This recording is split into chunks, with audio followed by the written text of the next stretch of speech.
Pernah gak sih kawan-kawan kita tuh berpikir siapa sebenarnya yang main di panggung besar dunia? Banyak dari kita mungkin akan langsung menjawab, oh itu negara, atau pemerintah, atau mungkin presiden, atau mungkin menteri luar negeri, atau menteri perdagangan, dan lain-lain sebagainya. Panggung hubungan internasional itu ternyata tidak sesempit itu. Faktanya dunia ini tidak hanya diatur oleh negara. Negara memang aktor utama. Seiring waktu, dunia makin terkoneksi.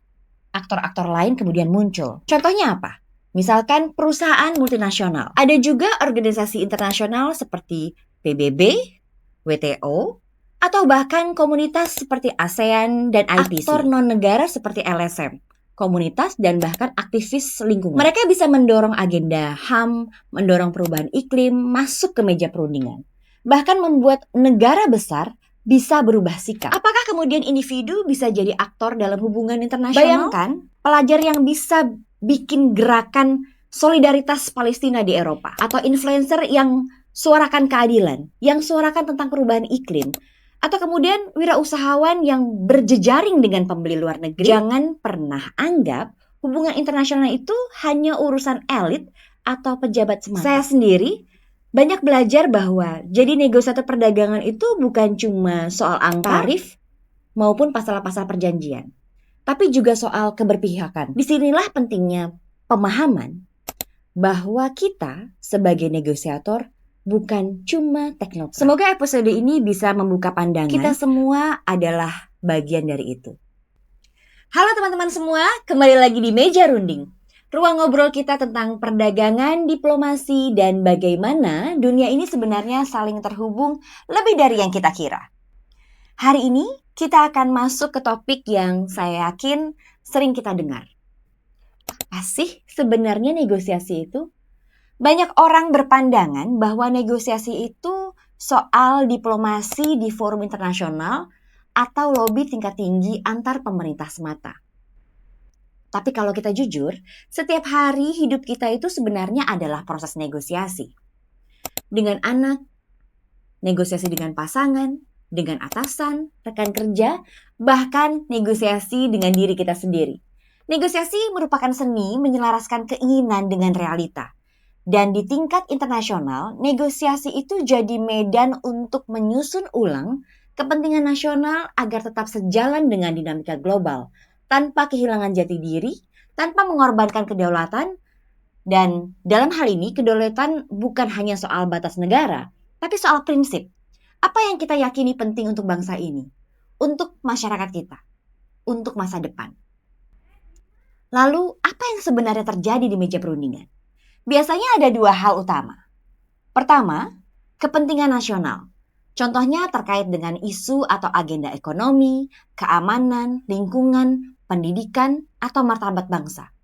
Yang kedua, konteks global, seperti misalkan perubahan iklim, tekanan pasar, atau bahkan krisis geopolitik. Nah, tugas seorang negosiator adalah menavigasi di antara dua arus ini.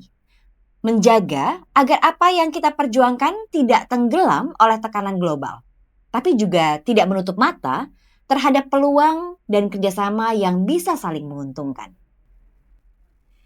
Dalam teori hubungan internasional, ini disebut sebagai strategic bargaining, seni menawar, bukan sekedar cari untung.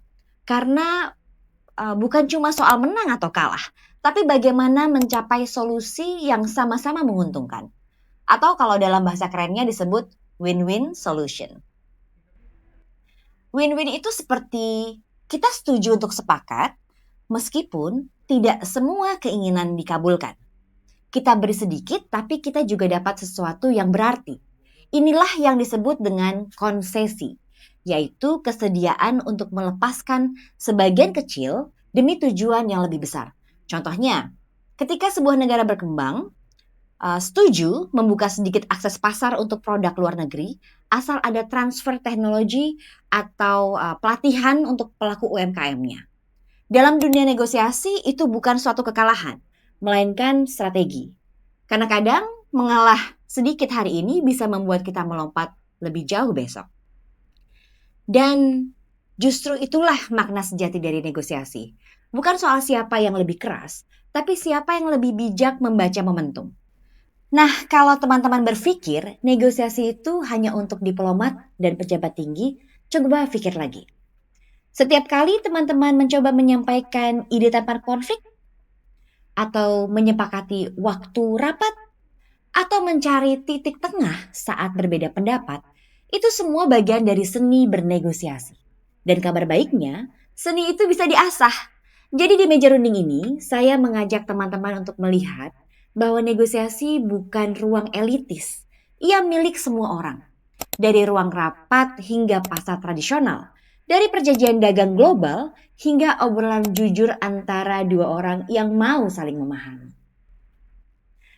Teman-teman, terima kasih sudah menyimak. Kalau menurut teman-teman episode ini bermanfaat, boleh bantu subscribe, berikan atau tinggalkan komentar. Saya tunggu diskusi dan ide-ide dari teman-teman. Karena meja runding ini akan selalu terbuka untuk siapa saja yang mau belajar bareng.